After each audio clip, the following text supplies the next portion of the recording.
Hi, everyone. All right, midterms are tomorrow, which means that roughly this time tomorrow, we'll all know which party will be set to control the House and Senate during the next 2 years, right? No. Actually, there is a very good chance we won't know at least who will control the Senate. Every network is preparing for over-the-top election night coverage, including this one, and I'm looking forward to it. And while the House looks to be close to a lock for turning to a Republican majority, all eyes will be on the Senate, which is exceptionally close, as are many of the governor's races. The Senate may come down to 3 very hotly contested Senate races in Georgia, Pennsylvania, and Arizona. And if all or even 2 of those races are as close as many expect them to be, there's one thing that's almost guaranteed. We will not know who will control the Senate for days. Under Georgia election law, if no candidate gets more than 50% of the vote on November 8th, the Senate race will go to a runoff 4 weeks later on December 6th between the 2 top vote getters. For now, there is a third candidate, Libertarian Chase Oliver, who's polling at about 1.6%, and that could mean he gets enough votes to prevent either Herschel Walker or Warnock from getting to 50%, as happened in both Senate races in 2020, where there were runoffs. And then there's Pennsylvania, which according to the polls is a dead-even race between Mehmet Oz and Lieutenant Governor John Fetterman. Here's the issue. For whatever reason, Pennsylvania does not allow any counting of mail-in voting until voting on Election Day has started, which means election workers will have to sort through over 1 million mail-in ballots, and that will take days to complete. That law was actually passed by the Republican state legislature in Pennsylvania in 2019. Then there's Arizona.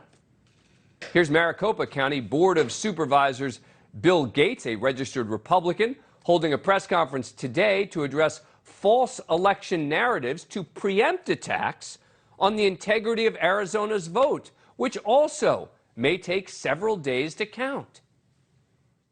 We're not going to have final results on election night.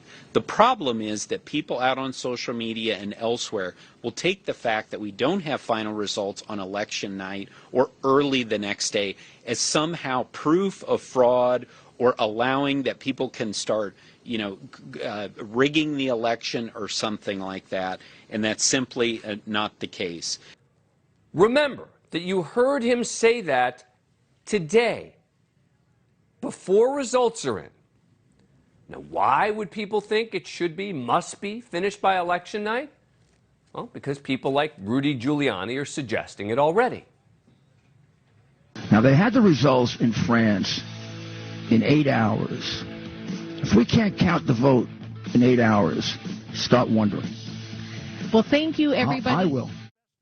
Putting aside that in France, they have only one election on the ballot generally, and here we have many elections on a single ballot, the only people who should be wondering after 6 hours or whatever are the ones who don't understand how our system works, what the rules are, how votes are counted. Look, if you don't like the way we count votes, push every state to allow election officials to start tabulating mail-in votes as soon as they come in. But the preemptive doubting of results, because it takes time, is either just an intentional bad faith way to question results or ignorance. If it's close, it will take time, period. And the candidate with the most votes in the end after any recount, regardless of party, should be the new senator or the new governor or the new member of Congress. To suggest something fishy is happening because we have to wait a day or 2 or maybe even a week to get the final numbers isn't just irresponsible. It can be a gambit to try to cheat. And no one should want that. Thank you for watching. Go to newsnationnow.com to find NewsNation on your cable provider. And don't forget to click the red subscribe button below to get more of NewsNation's fact-driven, unbiased coverage.